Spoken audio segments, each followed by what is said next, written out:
This is my economic platform for the 2020 presidential candidacy.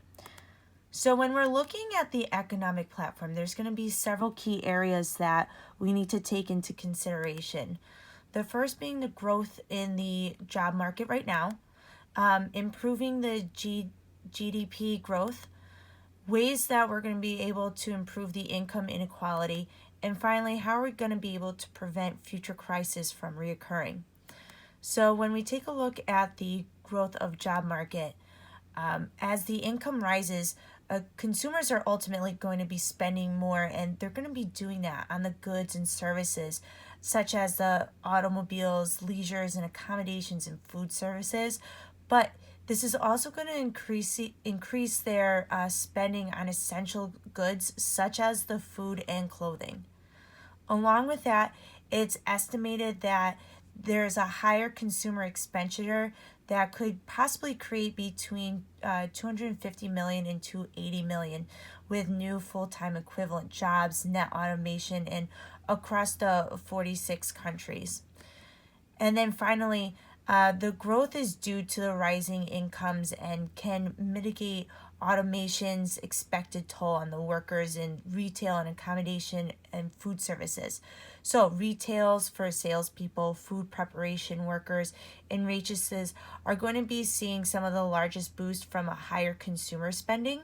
And this all came from one of our readings that we had throughout the semester. Mankia is one of the authors that his group was able to predict that this is one of the ways we're going to be able to see that serious incline in the job market. Also, we're noticing that currently the unemployment rate is the lowest it's been in years. So with that, companies need to start to keep their additional costs low to be able to support employees while the minimum wage is rising. So making sure that we can cost contain our outgoing expenses, so this way we can improve the job growth for companies. And another way that they're going to be able to do that is many companies are starting to grow their pipeline with potential candidates, and that's due to the amount of people that are applying for positions, and it's despite the amount of qualifications that they may have, whether it matches what the job description has or not. So here we have a chart, and this is what this chart is showing us is how much these different areas are starting to grow and how they're going to impact the job market. So we can see that the young demographics are in the emerging markets, and that's at a high of a 5.16%. So we're seeing that this is going to have a huge increase. Women in economic power and aspirations, that's now starting to climb as well. They're at a 4.04%. Middle class and emerging markets, we have rapid urbanization, advanced materials, biotechnology. So we can see all of these different levels are starting to play a huge role in how we're going to be able to grow the economy slowly but surely. We also have the changing of the nature of work, where we're starting to become a little more flexible with certain work hours. Certain industries are becoming a little more flexible in regards to the schedules that they have, making sure that people aren't experiencing burnout. One of the other ways is that we're advancing manufacturing with 3D printing. So we're able to, yes, stop some of the job growth in regards to the manufacturing because the computers are taking over. However, what we're doing now is creating better opportunities for people at a higher level. So we're getting them above the minimum wage and getting them in a higher skilled position. Here's also where we're seeing projected groups that are going to be able to skyrocket with job opportunities. So we can obviously see that the first one is going to be the healthcare support occupations. They're at an 18.2%. Coming very closely to that is personal care service occupations. Now that we're starting to see that the workforce is aging, we're having more baby boomers that are retiring, people's life expectancies are increasing, that now we need to have more care for these people. So we can see that this is the home care system is going to really take a big boom and create more job opportunities for people. In third place, we have the computer and mathematical occupations. They're at a 12.7%. Healthcare practitioners, technical occupations, they're at 11.9. Community and social service occupations are at 11.2. Food preparation and serving related occupations, those are at 10.9. And then we have construction and extraction occupations, those are at a 9.8. So in all, we're seeing that all of these combined, it's showing that there's going to be at least a 5.2% increase throughout at least the year of 2028. So now we have, how are we going to be able to improve the GDP growth? So obviously we need to be able to improve the skills and functions that are related to certain positions. One of the authors, Pettinger, he had stated that the increase in wages, if we can increase those, we're going to be able to grow above inflation, which then is going to be able to help the customers have more disposable money to be spending, which is going to be able to help out the economy all in all. Then we have the United States also remains as one of the largest industrialized companies, which will increase the GDP growth. So if we can make sure that we maintain our status quo and find ways to build upon us becoming more industrialized, we're going to be able to ultimately rise to get really in the high top percent there. Continued growth for the average salary for high-skilled labor workers. That's going to be pretty important because it's showing that we're also taking an interest in the employees' abilities as well. Then we have Libya is one of the, it's the number one GDP country with the highest economic growth. So what they're doing right now is they're really improving their foreign exchange in regards to oil revenues. So if we can start to understand what this country is doing from the standpoint of how they're really engaging in the foreign affairs, foreign exchange with other countries, if we can start to figure out how we're going to be able to mimic that, this will be able to ultimately help our chances. And ultimately, Libya is leading by example. So we need to take that and take a spin on it ourselves and see how the United States is going to be able to improve based on what Libya is doing and what we're capable of following in their footsteps with. So here's what we have for a forecast of the U.S. growth for the fiscal year of 2018 all the way up into 2029.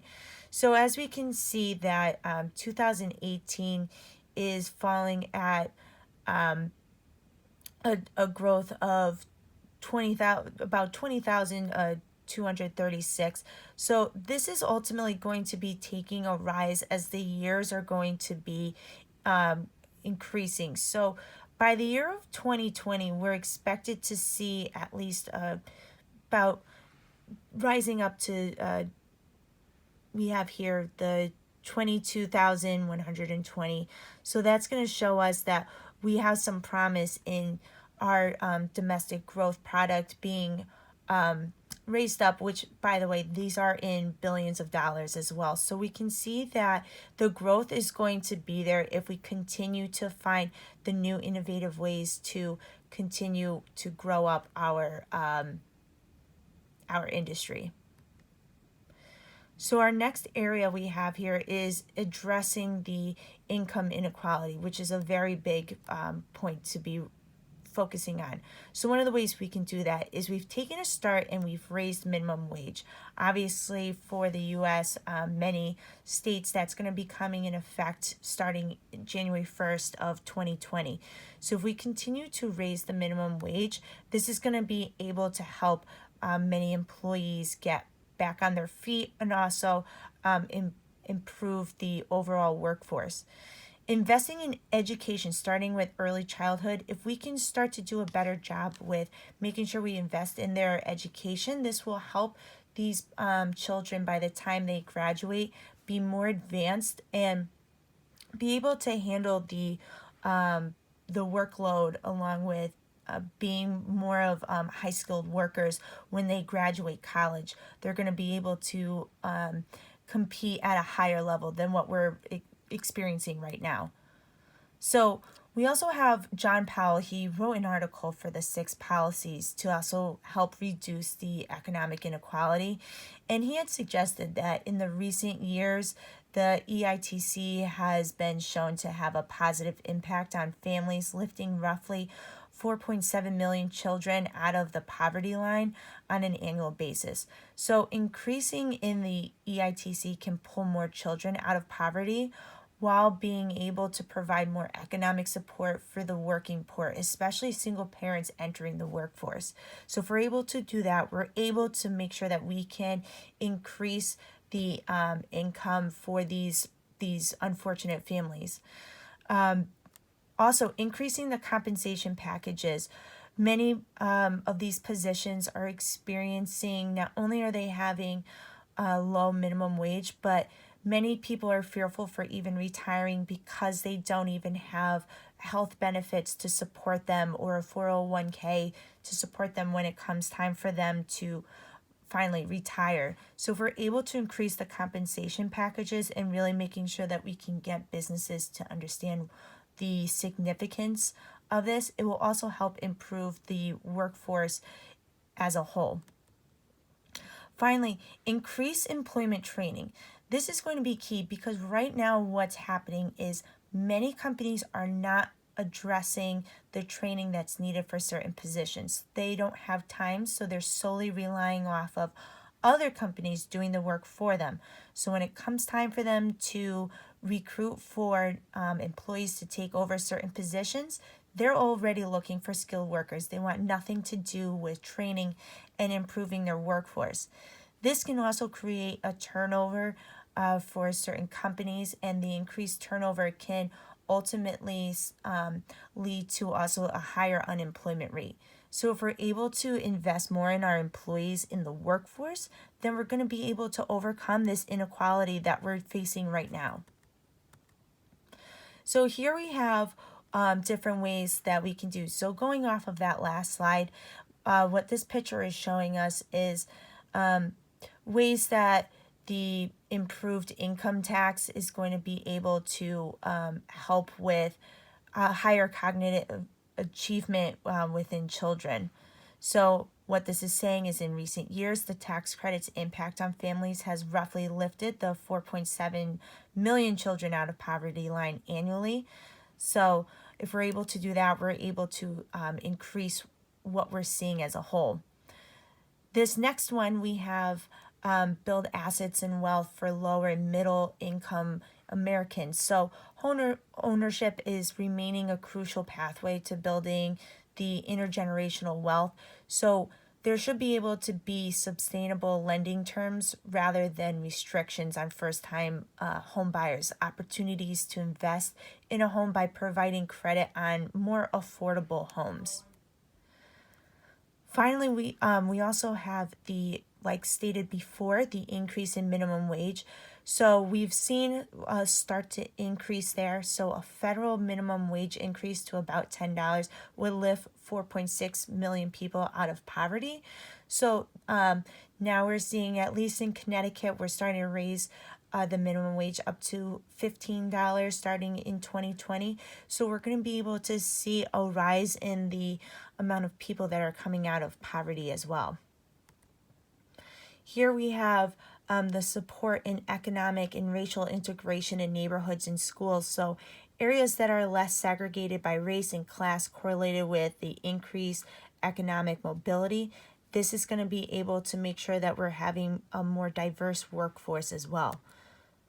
Finally, like we stated earlier, if we're able to invest in the early childhood education, these areas will, with higher mean test scores and lower high school dropout rates, display a higher rates for economic mobility. So that's really going to be key for us when we want to go and improve our overall workforce. Then, how are we finally going to be able to prevent our future economic crisis? So we were able to take a look at earlier in the semester about how the 2008 economic crisis, how that started, and really created by people not living by a budget. So making sure that we are educating everyone on how to create budgets, learning how to live within them. This will help them from living outside of their means, which will prevent them from also taking out more loans.